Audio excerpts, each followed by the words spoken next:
You ask Tiger to calculate. This deals with linear inequalities with one unknown. The final result is a greater than -5. Let's solve it step by step. Group all constants on the right side of the inequality.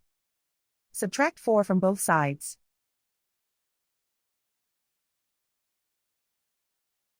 Group like terms.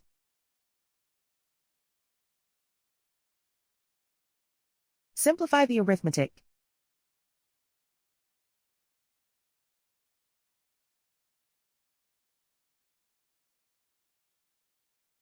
Isolate the a. Divide both sides by -3. Whenever you multiply or divide by a negative, reverse the inequality sign.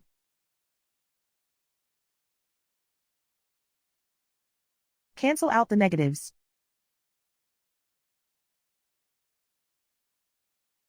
Simplify the fraction.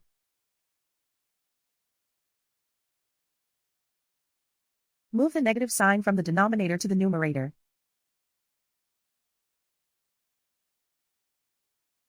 Find the greatest common factor of the numerator and denominator.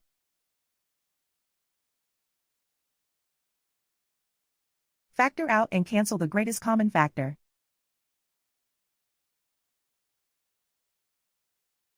Plot the solution on a coordinate grid. And so the final result is a greater than -5.